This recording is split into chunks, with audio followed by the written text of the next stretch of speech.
right, thanks, Ellie. Well, for weeks, Americans watched visitors from around the world travel across the U.S. for the World Cup. They came for the soccer, but they left talking about America's food, music, and cultural landscape. That's right. Who's that player that left with the raccoon holding a whiskey bottle? Oh, Harlan. Yep. Now as the World Cup winds down, Americans are asking, what have we been missing? Data aggregated by the U.S. Travel Association suggests that more travelers are seeking authentic Americana experiences. Wow. Interesting. So joining us to discuss the post-World Cup travel effect is consumer and travel analyst Regina Lewis. Thank you for joining us, Regina. Of course. So when we say that they're seeking authentic Americana experiences, what exactly are we talking about? Well, how can we not be inspired by what we just witnessed? America hosted the world, and the Hollands and the entire crowd gave us rave reviews.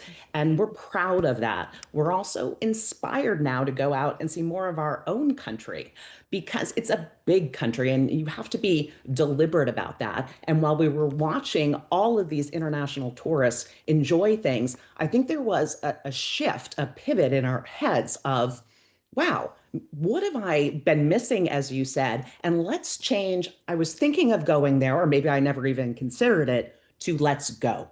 And that's what's starting to kick in. They're even being called detour destinations because when the international travelers came, and you probably noticed this, they didn't just stick to the gateway cities that we're known for, the New Yorks and LAs of the world. Right. They came, and it wasn't geo-specific. It was more of an experience. They came to the Pacific Northwest. It wasn't just, oh, Seattle or Portland or San Francisco. It was, we came, we went on main streets, we took detours, we ate the local food, and they saw awe and wonder and things that maybe we take for granted. Oh, yeah. I mean, you see someone in awe and wonder over the hot dog deal from Costco. Right. It really makes you kind of rethink some of the things that we maybe take for granted.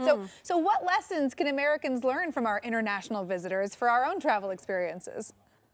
One, be all in, use fresh eyes. I mean, we can't all go to Walmart for the first time, but when we're traveling, for instance, when it comes to local food, in my family, we have a no franchises rule. So everywhere we go, we're going to find local food somehow, some way. Talk to people. I've been to 13 states in the last 14 days, and you can feel a pivot.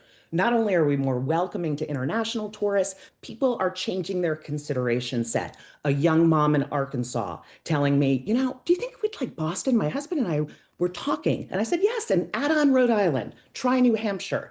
That wasn't even on their list. They have changed their travel bucket list. The post-World Cup effect could be really profound and take a few unforgettable weeks and change the trajectory of travel in this country. Same for the Pacific Northwest. There are people on the East Coast and the Midwest who have not thought about heading there, and now they are. And my question, Regina, is do you think the momentum around this, around people really wanting to explore America, spend their money here, do you think the momentum will hold, or do you think this World Cup effect will eventually come to an end? I think it could stick because we want it to, right? You could feel it. It was the great American sleepover. And now the data is showing that people want to host more global events on US soil, and that's going to happen with the Women's World Cup and the Men's Rugby World Cup. If we were excited for the Olympics before, now we can't wait.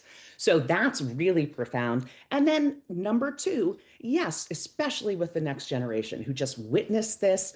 And social media is really powerful. We tend to get caught in our own algorithm. So I love the fact that regional travel could be an immediate beneficiary, and that will change the whole country. It's awesome that people in the South are considering going to the Northeast. And it's amazing that people all across the country are saying, Pacific Northwest, I don't want to just look at the Golden Gate Bridge and hear about Mount Hood and Seattle and all that you guys have to offer there.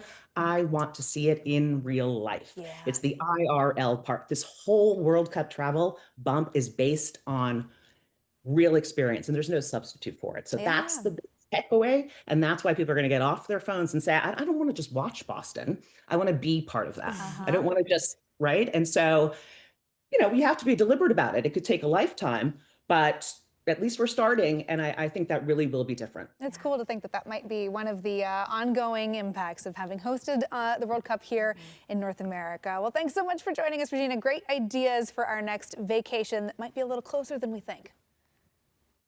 Sounds good. Thanks, guys. Of course. And if you want to learn more about your authentic Americana vacation, you can get some tips from the experts when you check out the story on coin.com.